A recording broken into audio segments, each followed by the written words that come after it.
उम्मीद कर कि भगवान कभी ये सुन पाएगा, कभी बोल पाएगा। इसी नगर में संत आ जाते हैं, हम लोग को क्या ज्ञान देने आते हैं, ज्ञान से कभी आगे बढ़ जाएंगे। एक संत मिल जाता है माता, और भगवान की क्या कृपा होती है। मंत्र दिया कि बेटा बोल श्री हरि, श्री हरि जाप करने से भव सागर के पार हो जाते हैं। तो भगवान की कृपा क्या हुआ, नरसिंह मेहता गूंगा था, बोलने लगा बोल गोपाल कृष्ण भगवान की जय। तो कहने का मतलब ये भाव है। उनके दो भाई थे, आजकल भाई भाई में नहीं पड़ती है, पर भाई भाई की इतनी एकता थी, पर एक की चार आंख हुई तो अलग हो गए।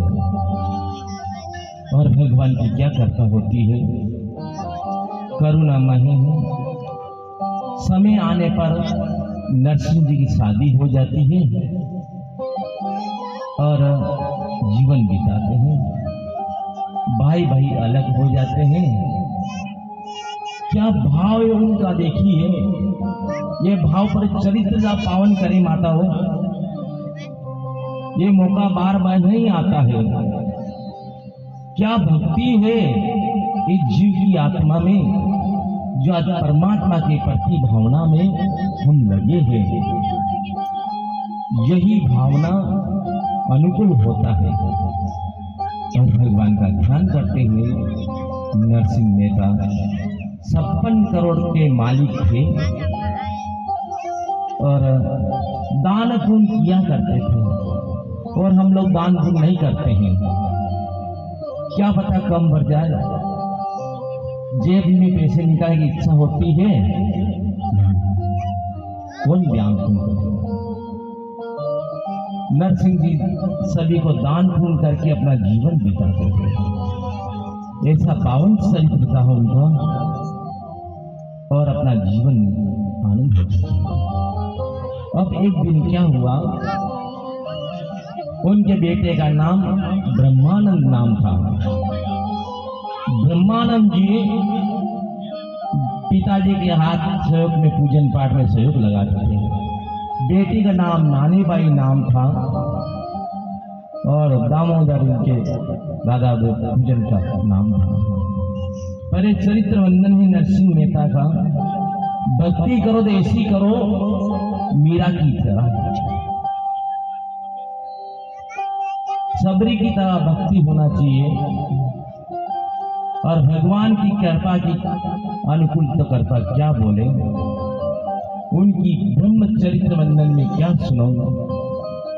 और नरसिंह जी भगवान का ध्यान करते हैं और जीवन में 56 करोड़ के मालिक थे और भगवान से प्रार्थना करते हैं कि भगवान हमारे घर की कभी आना।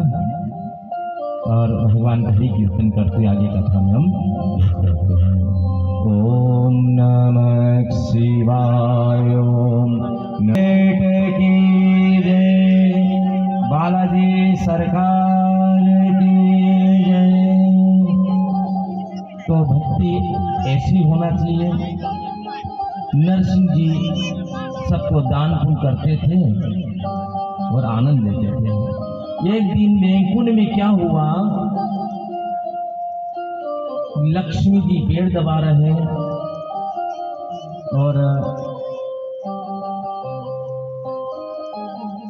भोजन प्रसादी करने के बाद रुक्मण जी ने कहा कि पति देव, आजकल पति की सेवा होती नहीं होती है, कब होगी, जब धन दौलत मिलेगी तो पति की सेवा होती है। भोजन प्रसादी करने के बाद कहने लगे कि आपके भक्त कितने हैं।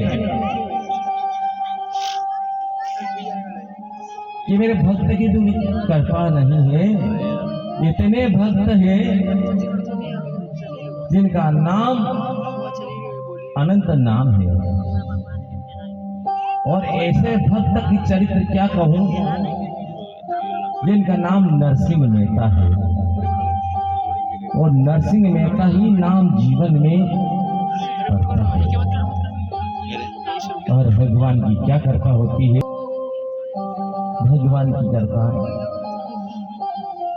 भगवान रोम रोम में जानने वाले हैं और करुणा के सागर हैं और पालनहार हैं। धीरे धीरे संत का रूप धारण किया। आजकल संत भी कैसे होते हैं, कार में घूमते हैं, है ना माता जी, ऐसे तो बाहर नहीं निकलते हैं। और ऐसे संत बन के गए, उनके माथे भी उड़ाने की चिंता नहीं है। भगवान ऐसे मंगते भिखारी धारण करके जूनागढ़ में पहुंच जाते हैं। बोल गोपाल कृष्ण भगवान की जय हो। वहां पे पहुंचने पे क्या हुआ, दान पुण्य चल रहा था, मंगते भिखारी को दान दे रहे थे, और वही गोविंद चले जाते हैं और कहने लगे दीक्षान देवी। भक्त भी ऐसा मानो गोविंद अपने द्वार पे आ जाए, उनको भक्ति किया जाती है, उनको भाव किया जाता है। तो माताओं आवाज लगाई कि ब्रह्मानंद आया होगा बेटा मेरा, दान तुम कर दो, कि मैं भगवान की कृपा है। और क्या भाव है, और बैठ जाते हैं कि नरसिंह जी आप दान पुण्य बहुत करते हो ना, कि हाँ आपके पास धन है, परिवार है, बेटा है, पत्नी है, धन 56 करोड़ के मालिक हो। मेरी तरह देख, मैंने सब कुछ कृष्ण अर्पण करके भिखारी बन गया हूं, इस गोविंद को देखकर भिखारी बन गया हूं। ये भाव चरित हुआ और नरसिंह जी के आंख में आंसू आ जाते हैं माताओं बहनों। और ये धन भी क्या काम का है जो मुझे दाग लगाता है। मुनिम जी बुलाया, मुनिम जी आज इस संत ने मेरी आंखें खोल दी रे। पत्नी कुछ समय बाद मर जाती है और बेटी की शादी तो अच्छी कर देते हैं जूनागढ़ में, और उनका जो बेटा था ब्रह्मानंद, बेटा तेरा केवल एक महल बचा हुआ रे, इसमें रहना, जीवन बिताना। मेरा मार्ग तो चेंज हो गया है, मैं संत बन गया हूं। तो बेटा कितना प्यारा बोला, बेटा भी आज्ञा पालन होना चाहिए, पालन करने वाला होना चाहिए बेटा। बोला पिताजी जो आपका गेला है वो मेरा गेला है, और एक संत आता था अलग निरंजन, नरसिंह जी ये हवेली तुम्हारी क्या काम की है, दुनिया से छोड़ चला गया। बापू मैं राखी किसको बांधूंगा? तो नरसिंह जी आंख में आंसू आ जाते हैं कि बेटा कितने वर्ष बीत गए रे तेरे भाई को मरने के बाद। अब आई मेरे सारा था जीवन में वो भी छोड़ के चला गया। अब आज से तेरा भाई तेरा गोविंद है, इस गोविंद को राखी बांध दे तो तेरा जीवन धन्य हो जाएगा। भगवान के चरणों में बैठ जाती है, मूर्ति को राखी बांधते हैं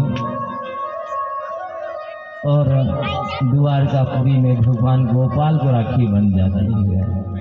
बोल गोपाल कृष्ण भगवान की जय। जिसके लिए हम कहते हैं कि तुम्ही माता या पिता तुम्ही हो, तुम्ही हो बंधु सखा तुम्ही हो। हे परमात्मा, तुम मेरे माता हो, तुम मेरे पिता हो और तुम मेरे सर्व हो, सतपुत हो। ऐसा भाव चरित करके चली जाती है और राखी माँ द्वारकापुरी बन जाती है। कि कितने राखी बांधी, कि मेरा नरसिंह मेहता है ना, उनकी बेटी नानी भाई ने राखी बांधी है और समय आने पर ये लाश रखूंगा और ऐसे चरित्र बंधन हो जाता है। ये कथा बड़े भाव की थी और नाम रखना, गोविंद नाम रखना तो जीवन बीत जाता है। माता पिता को तीरथ कराना वो बेटा कहलाता है और धीरे धीरे श्रवण के माता पिता अंधे थे, आंख से दिखते नहीं थे और अपना जीवन बिता दिया। किसी